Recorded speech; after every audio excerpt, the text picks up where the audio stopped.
Kia ora, my name's Troy Han, and I'm a sports marketer and women in sport lead at Spark Sport. So to begin, what is Spark Sport? Spark Sport is a dedicated sports streaming service based here in Aotearoa, New Zealand, and we have a vision of transforming the way in which New Zealanders consume sports and making it accessible to all. In today's presentation, we're going to talk through how the role of a broadcaster can contribute to the visibility of women in sport through using Spark Sport as a case study.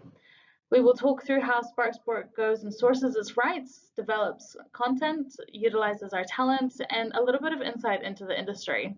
First, I would like to hand over to our head of Spark Sport and a massive advocate for women in sport, Jeff Latch, who will talk you through how Spark Sport sources its rights and prioritizes women in sports content. We at Spark Sport, since our inception, have had a real focus on growing the volume of female sporting content we carry on the platform.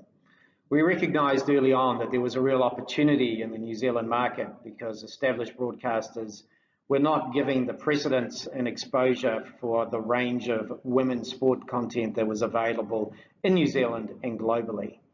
It's been an enormous pleasure for us to partner with a variety of rights holders in New Zealand and overseas to actually deliver not just live, but a range of other supporting content for female sports in New Zealand and internationally.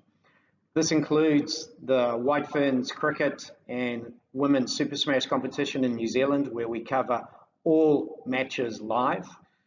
It also includes international content such as the women's NBA, women's professional football, WTA, women's golf, and more recently, Australian netball. We've also been privileged and proud to carry the Black Sticks hockey in New Zealand for the last 3 years, which has been a terrific property for us. One of the things our research identified early on was that women and female sports viewers in general are very time poor relative to male viewers. And therefore, their preference is actually to see and consume content, if they can, in a short form variety. And by that I mean highlights, player profiles, diaries, and other short content that is far easily consumed on a range of devices and at a time of the people's choosing. So we've gone out of our way to ensure on our platform that we have a depth of content around all of the competitions we carry and a range of short form content, including player diaries, short form highlights, longer form highlights, and also just interesting content which isn't connected to the live match content that we may be carrying on our platform as well. That has been incredibly powerful, with 44% of female sports viewers saying that they would like to consume content in shorter formats.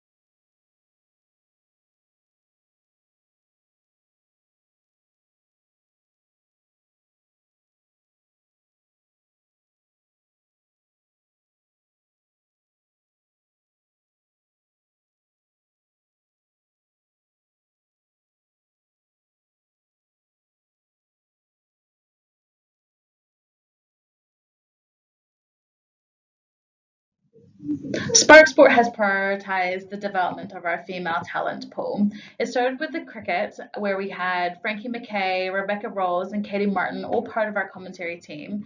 And then we continued that on to the Rugby World Cup, where we had Irish International, Senna Napu, and Black Ferns Liz Elder and Christina Sue, all part of our presentation team.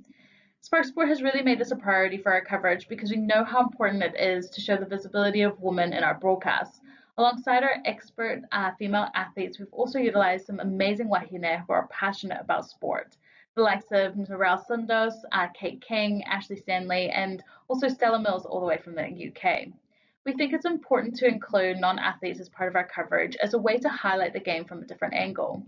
We want to create a mentality of if you can see it, you can be it, inspiring young girls everywhere that there's so many avenues in sport and being part of the broadcast team is one of them. We also have to mention all the amazing men who have been part of our talent pool, and a special mention to the legendary Scotty Stevenson, or Sumo, who is a massive women in sport advocate. He's been part of our talent pool since day one and continues to champion and promote the women's game. From the use of our female athletes to the female talent pool that we've got to our male champions, Spark Sport is continuously looking to increase the visibility of women's sport. I noted earlier that women had a real preference to consume short form content on our platform, and I think this is a general preference that probably rolls out globally. It's not just a New Zealand phenomena, I would imagine. Other interesting insights that we've found over the last few years have been family is really important to female sports viewers. Now, family actually has a major driver in terms of their choice of the sports content they will watch and how they will watch that content. And I think it's really interesting when we look at the Rugby World Cup 2021, which has been uppermost in our minds for the last 6 or 7 weeks. We've noticed that the communal viewing of the Rugby World Cup has been massive, far higher than it is for most of the other sports content that we carry on our platform. So there's an absolute preference for female sports viewers to consume sporting content with their families, and it also has a major impact in their selection of which of the sports content they will watch. What is the content that actually resonates with their family? It may not actually be the content or the sports that they play themselves. If it's actually something that is more cognizant in their family, then that will actually drive their decision on what they watch. Other thing that we've actually found out, and there's been another focus for us over the last 3 years, is the importance of making sport accessible, not just behind a pay window, but also free.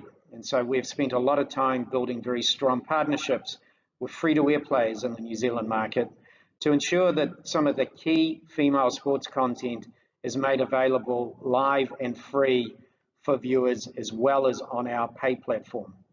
This has led us to actually have a freemium part of our platform, so you can actually come onto Spark Sport and watch a range of content for free, and also for us to partner with leading broadcasters in the New Zealand market, such as Warner Brothers Discovery and TVNZ.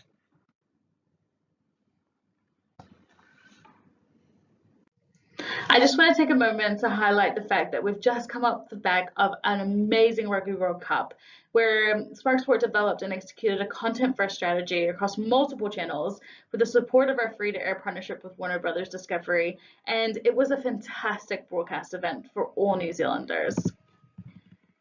We hope this lightning talk has given you a bit of insight to how a broadcaster might approach the women in sport visibility.